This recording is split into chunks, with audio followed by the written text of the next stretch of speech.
the day, literally 24 hours after Bernie admitted to his son that he, had perpetrated a big fraud, he was in handcuffs. And, he was my neighbor here in North Carolina for a number of years before he passed, in prison.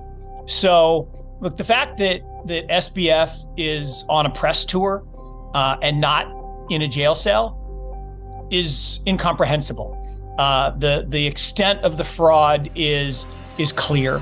It is profound. The guy who cleaned up the Enron mess, who has been charged with cleaning up this mess, publicly stated that this is a worse disaster and debacle than Enron. And Enron was pretty bad, and people went to jail. Somebody actually, died in jail. It's an interesting dynamic. And, we have a story in the New York Times saying that he's just a misunderstood philanthropist. Yeah. Are you kidding me? I mean, seriously, are you kidding me? And then the New York Times again does this puff piece. And I'll give Andrew Ross Sorkin a tiny little bit of credit for maybe asking one or two almost hard questions, but then he didn't press. He didn't actually make Sam answer the question. It's funny. I took media training one time, Michelle, and I went in with the guy and I sat down and it was very nice. He said, "Okay, I'm asking you a question." So he asked me a question and I started to answer. He says, "What are you doing?" I said, "What do you mean?" I'm answering the question. He says, "Mark, you never answer the question. You reflect and redirect and talk about what you want to talk about." I'm like, I am a dutiful firstborn, Michelle. I will always answer the question. So Sam deflected and redirected and nobody pressed him on it. And that's just crazy. And you've got people like Bill Ackerman, the CEO of Pershing Square Capital, American billionaire investor and hedge fund manager, coming out and saying, unsolicited, call me crazy, but I think SBF is telling the truth. And again, media fawning over him. Firstly, are you pretty sure that he did commit fraud from what you've seen? What is your take on it? Look, I mean, I'm 100% convinced, and I actually have evidence of it, given I'm a large investor in one of the companies that he defrauded, and directly. Anyone who just watched that video would say it's literally like watching a training tape for how to spot a liar, right? Liars lie. His lack of eye contact. At one point he's jittering so much. Now, maybe he didn't have enough of his ADD medicine, maybe, but he's clearly lying. Anyone who studies, I spent my life interviewing people, right? I said I had the best job in the world for 30 years. I got paid to talk to the smartest people in the world and allocate capital to them. And so I've interviewed thousands and thousands of people and actually took training from FBI types and others on how to read people and how to tell when they're telling the truth or telling a lie. And Sam's a liar, and he's always been a liar. Now, he's also been coached clearly very well by a legal team, probably the best legal team that money can buy, the money that he stole. And he's been told to say a certain number of things. I didn't knowingly commit fraud. It's like saying manslaughter has a lower sentence than premeditated murder. So if I can just get off on the lower, I didn't know it was fraud. I just made a mistake. I did, it was a mislabeled bank account. Nonsense. This is, now I will say, Michelle, you and I talked about this a couple weeks ago. It is certainly possible. When I watched this guy just now, when I watch him on other video, and look, I've never met the person. I've never met the man. We passed on this deal 3 times, not because we had any inside information, but because the valuation never made sense.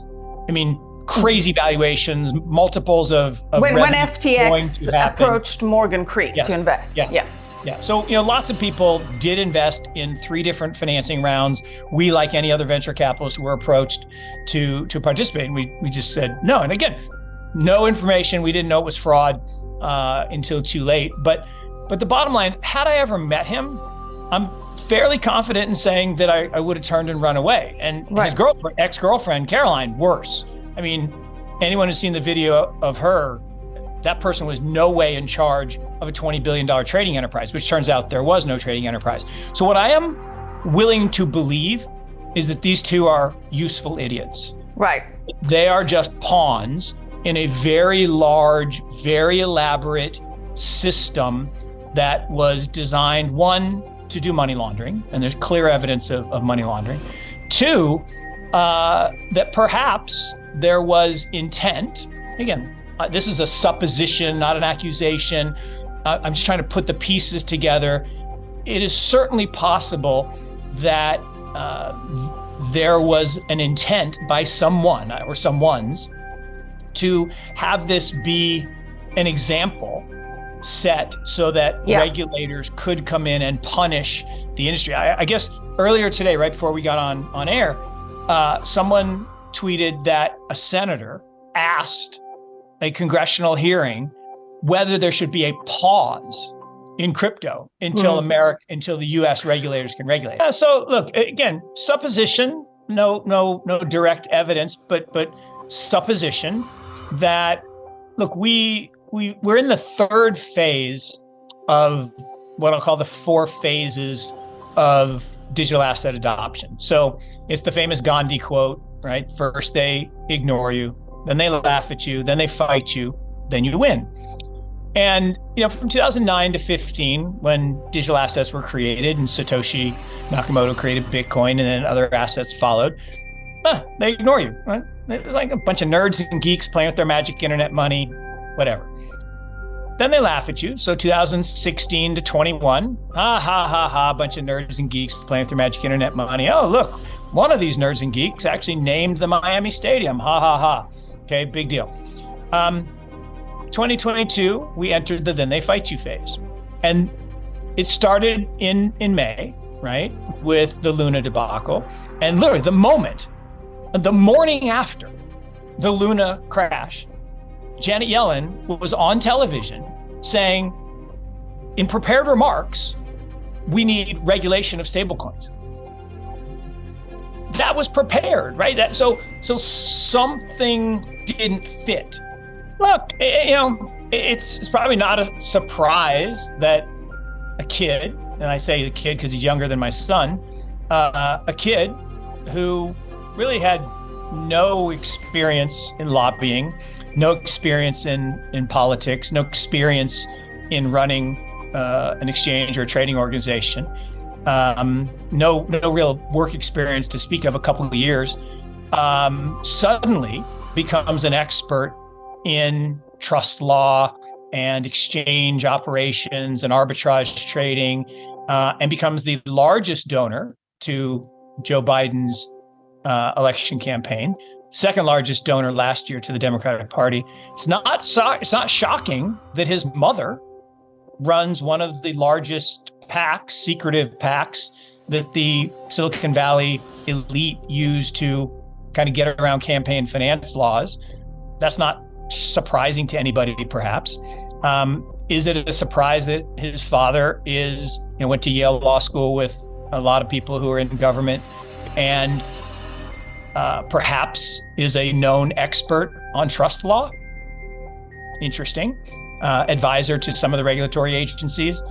Caroline's father, the head of the economics department at MIT.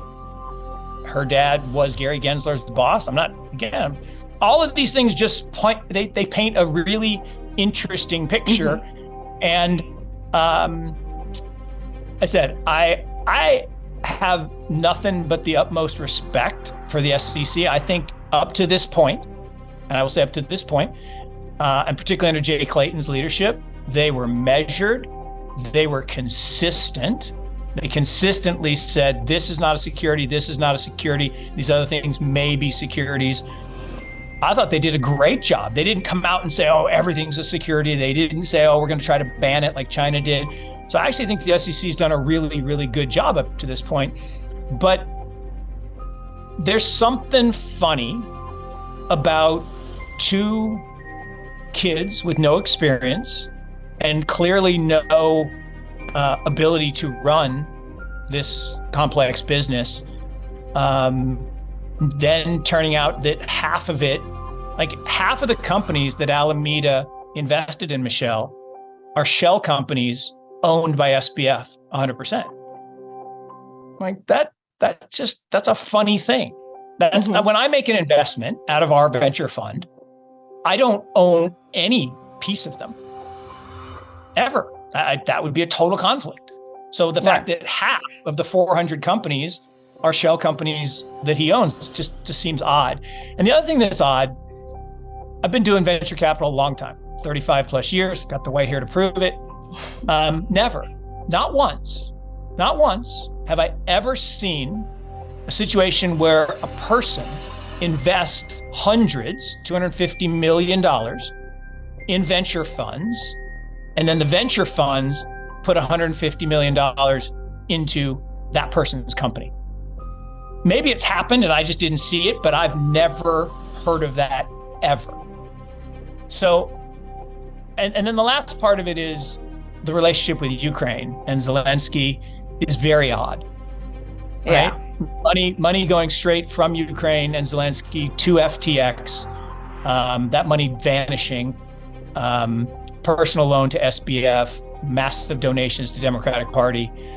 And here's the thing, in the olden days, if you and I got together in a park and I brought my backpack and I put it on the bench next to us and then I walked away and you're like, Mark, your backpack, and you looked inside and it was full of cash, no way to trace that.